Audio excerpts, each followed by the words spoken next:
Es fantástico cómo una cantidad de nombres desde del año 1954 comenzaron a hacer operaciones para la CIA y fueron poco a poco avanzando hasta lo que hoy es la CIA y es el gran espectro de todas las organizaciones de inteligencia en Estados Unidos. Pero en el 54 con Guatemala, cuando le dan el golpe de Estado al presidente Arbenz, por primera vez la CIA, los Estados Unidos, hacen tres cosas al mismo tiempo: operaciones paramilitares, operaciones de guerra psicológica y operaciones de propaganda. Y con eso le dan el golpe de Estado perfecto al presidente Arbenz. En ese momento la imagen de la CIA sube, porque fue un golpe perfecto, fue un golpe perfecto. Cuando se da la Revolución Cubana, lo primero que se plantea es de que hay que acabar con esta revolución, sea como sea, y traen el proyecto que había servido en Guatemala a aplicarlo al caso cubano. Kennedy con su hermano Robert comienzan a planificar todo y con lo de la CIA para atacar y cortarle la cabeza a la revolución cubana, hasta apoyándose con la mafia italo-norteamericana. Pero ¿qué pasa? Viene la Bahía de Cochinos, que ahora en abril se cumplen 50 años, que fue la primera derrota militar que ha tenido Estados Unidos en su historia, y eso fracasa. Kennedy le da una furia tan tremenda que cortó la dirección de la CIA, y mientras cortó la primera cabeza y la segunda, le dio un poder tremendo a la CIA. Es cuando la CIA comienza realmente a tener poder en Estados Unidos, digámosle que por culpa de la Revolución Cubana, y le da un poder inmenso a la CIA, inmenso, y pone casi a su hermano casi que a dirigir a la CIA. Cambió toda la estructura de seguridad en América Latina, porque los ejércitos latinoamericanos estaban preparados para recibir el ataque externo de la Unión Soviética. Cuando se da la Revolución Cubana se dan cuenta que el enemigo estaba adentro, que el enemigo no tenía que venir de afuera, que el enemigo estaba adentro, el enemigo interno. Entonces Kennedy con su hermano cambian la estructura de la seguridad en América Latina para comenzar a acabar con el enemigo interno, y nace la doctrina de la seguridad nacional, y comienzan a haber una cantidad de dictaduras en cantidad. Fue durante el gobierno de Kennedy, a pesar de lo poco que duró, que se instauraron las torturas, las desapariciones y las dictaduras en América Latina.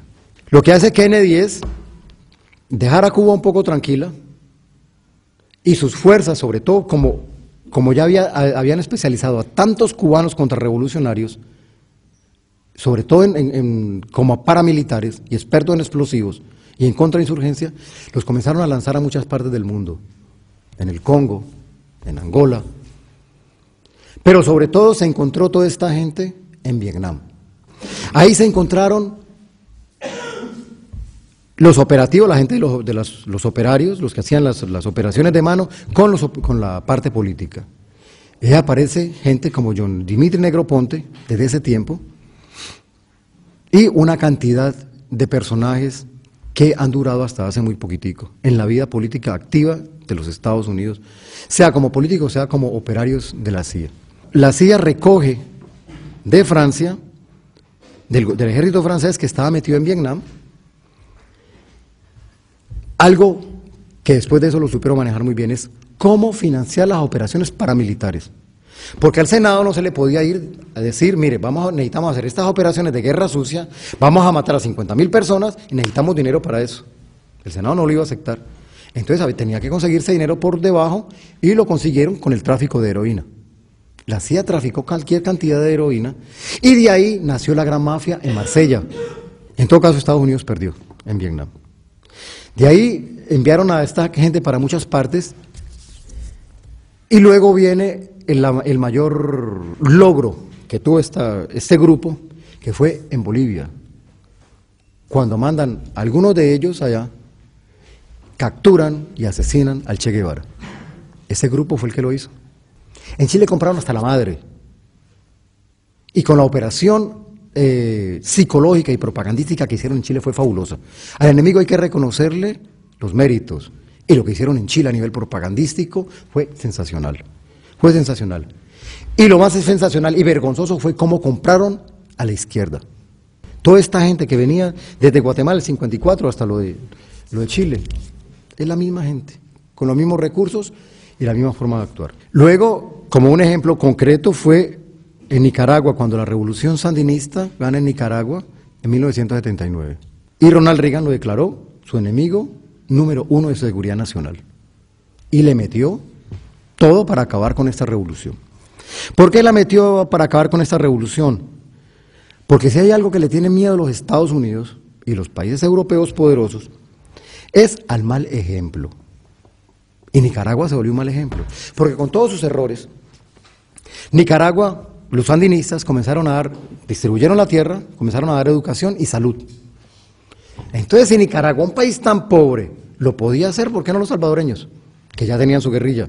¿Por qué no los guatemaltecos, que ya tenían su guerrilla? Y los hondureños, y bueno, y todos los demás países. Eso era un mal ejemplo, y ese mal ejemplo había que acabarlo. Lo que pasó fue que el Senado recortó las ayudas para la contra. Dijeron que únicamente podían ayudar a la contra, a ese aparato paramilitar, para cuestiones humanitarias. En ese tiempo, comenzando los 80, habían algunos mafiositos en Colombia, algunos mafiositos. La CIA viene y les propone que le entreguen cocaína. La CIA la llevaba a El Salvador y a Honduras y de ahí la metían a los aeropuertos militares en Estados Unidos, donde la contra, los nicaragüenses y los colombianos la recogían, la vendían en las calles, el dinero volvía a las manos del aparato de la CIA para comprar armas para la contra nicaragüense. ¿Qué ganaban los colombianos? Que la CIA les permitía corredores de seguridad para que ellos entraran su propia droga. La CIA fue responsable de haber hecho de unos mafiositos en Colombia los carteles y poderosos mafiosos que se volvieron. El paramilitarismo en Colombia es el centro de la contrainsurgencia y es el centro del terrorismo de Estado. Nació desde los años 60, poco a poco, alimentado y formado por los Estados Unidos, con el presidente Kennedy. Colombia tiene, yo no sé por qué, pero tiene algunos méritos, entre comillas. Por ejemplo, tuvo la primera escuela contrainsurgente antes de la Revolución Cubana. En el 57 se formó la primera escuela llamada la Escuela de Lanceros. Hoy la primera escuela contrainsurgente que hay en Colombia, donde está totalmente copada por el ejército norteamericano. En el 57. Fueron el primer país donde fueron asesores norteamericanos. Y fue el primer país a donde fueron militares latinoamericanos a prepararse. Antes que la Escuela de las Américas en Panamá. La Escuela de las Américas fue en el 61, 62. En Colombia el paramilitarismo se comenzó a financiar como se financió la contra y como se financiaron en Vietnam, la contrarrevolución en Vietnam, con dinero del narcotráfico. Los paramilitares desde hace por lo menos 15 años, están financiados totalmente por el narcotráfico, totalmente financiados por el narcotráfico para la guerra sucia.